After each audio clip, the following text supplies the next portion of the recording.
ជោមជំពូក15ប្រសាសន៍លើកទឹកចិត្តទី2របស់លោកអេលីផាសមនុស្សអាក្រក់ពុំអាចរួចខ្លួនបានឡើយខ1លោកអេលីផាសជាអ្នកស្រុកថេម៉ានពោលឡើងថាខ2តើអ្នកប្រាជ្ញដែលយកចំណេះដឹងឲ្យខ្លឹមសារមកឆ្លើយដែរឬតើគេយកសេចក្តីឥតបាងការដោយខ្យល់ក្តៅបក់ពីទិសបូព៌ាមកដាក់ពេញខ្លួនកើតឬខ3តើគេយកពីឥតន័យឥតផលប្រយោជន៍មកនិយាយការពារខ្លួនដែរឬខ4ចំណែកឯលោកវិញ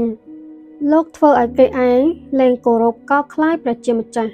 ហើយលែងឲ្យនរណាអាចស្មឹងស្មាតនៅចំពោះព្រះភ័ក្ត្រព្រះអង្គបានទៀតខ5សេចក្តីទុច្ចរិតជំរុញឲ្យលោកស្រដីចេញមកលោកប្រើពាក្យពេចន៍របស់មនុស្សមានល្បីខ6មិនមែនខ្ញុំទេដែលថ្កោលទោសលោកគឺមាត់របស់លោកផ្ទាល់ថ្កោលទោសលោកហើយពាក្យសម្ដីរបស់លោកចោទប្រកាន់ខ្លួនឯងខ7ក្នុងចំណោមមនុស្សទាំងអស់តើលោកកើតមកមុនគេឬតើលោកកើតមកមុនភ្នំទាំងឡាយឬខ8តើលោកបានលើគម្រោងការរបស់ព្រះជាម្ចាស់ហើយមានតើលោកម្នាក់ឬដែលមានប្រាជ្ញាខ9តើមានការអ្វីដែលលោកដឹងតែយើងខ្ញុំមិនដឹងតើមានការអ្វីដែលលោកជល់តែយើងខ្ញុំមិនជល់ខ10ក្នុងចំណោមយើងខ្ញុំ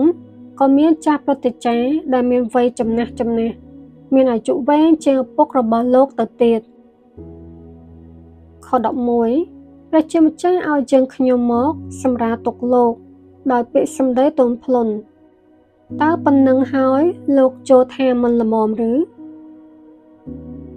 ខ12ហេតុអ្វីបានជាលោកមានចិត្តពុះកញ្ជ្រោលនឹងមើលមកយើងខ្ញុំដោយកំហឹងបែបនេះខ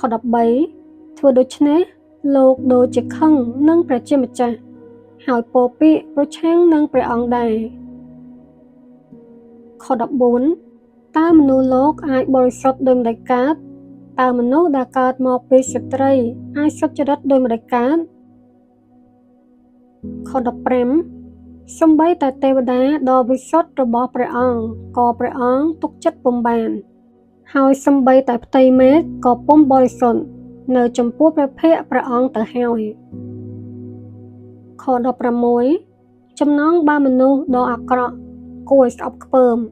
ដែលចូលចិត្តអំពើទុច្ចរិតដោយគេផឹកទឹកនោះព្រះអង្គរឹតតែមិនទុកចិត្តទៅទៀតខ17ឥឡូវនេះសូមស្ដាប់ខ្ញុំ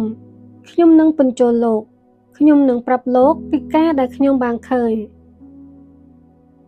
ខ18គឺសេចក្តីដែលអ្នកប្រាជ្ញបានទទួលពីដូនតារបស់ពួកគេហើយយកមកថ្លែងប្រាប់ឥតលាក់លៀម19ព្រះជាម្ចាស់ប្រទានទឹកឲ្យដូនតារបស់ពួកគេតែប៉ុណ្ណោះគ្មានអ្នកដទៃទៀតមកលោកឡំក្នុងទឹកនោះឡើយ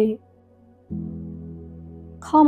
20មនុស្សអាក្រក់នឹងរងទុក្ខលំបាកជារៀងរាល់ថ្ងៃមនុស្សខូខើនឹងរងទុក្ខអស់មួយជីវិតខ21មានសំឡេងដ៏ព្រឺព្រួយលាន់ឮក្នុងត្រចៀករបស់គេមេបំផ្លាញនឹងមកប្រហារគេក្នុងគ្រាដែលគេកំពុងរួចយ៉ាងសុខសាន្តខ22គេគ្មានសង្ឃឹមថាអាចគេចផុតពីសេចក្តីងងឹត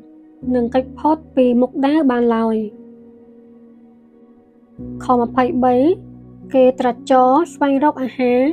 គេដឹងថាអនាគតរបស់គេមានតែភាពងងឹតសុងខ24ភាពអាសន្ននិងការឈឺចាប់អន្ទះសារប្រៀបដូចជាស្ដេចមួយអង្គលើកទ័ពមកប្រហារធ្វើឲ្យគេភ័យញាប់ញ័រក្រៃលែងខ25ព្រោះគេបានលើកដៃប្រហារព្រះជាម្ចាស់ហើយលើកខ្លួនប្រឆាំងនឹងព្រះដ៏មានឫទ្ធានុភាពខ្ពង់ខ្ពស់បំផុតខ26 គេហ៊ានរត់ទៅវាយប្រហារព្រះអង្គទាំងកាំងខែដ៏ក្រាស់ទៅជាមួយផងខ27មុខគេឡើងខ្លាញ់ហើយត្រូវបានចម្រុងចម្រើនខ28គេនឹងកាន់កាប់ទីក្រុងបាក់បែក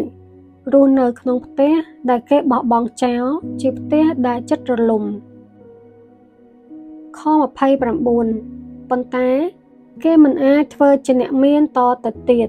ទ្រព្យសម្បត្តិរបស់គេមិននៅស្ថិតស្ថេរគេមិនចម្រុងចម្រើននៅលើផែនដីឡើយខ30គេមិនអាចគេចផុតពីភាពងងឹតនៃសេចក្តីស្លាប់ភ្លើងនឹងឆាប់ឆេះពូជពងរបស់គេហើយគេនឹងខ្ចាត់បាត់ទៅ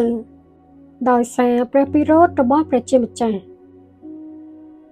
ខ31កុំឲ្យគេទុកចិត្តលើអ្វីៗដែលឥតប្រយោជន៍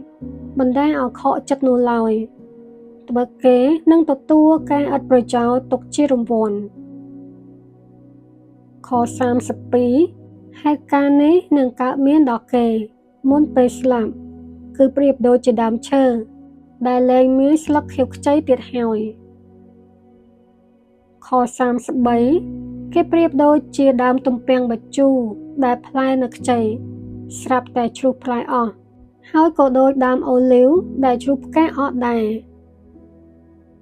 ខ34ពូជរបស់មនុស្សថ្មើរនឹងគ្មានកូនហើយភ្លើងនឹងឆាប់ឆេះទីលំនៅរបស់ជនពុករលួយខ35អ្នកបង្កគម្រោងការអាក្រក់តែងតែបង្កើតឲ្យមានទុក្ខវេទនាអ្វីៗដែលកើតចេញពីគេធ្វើឲ្យគេខកចិត្ត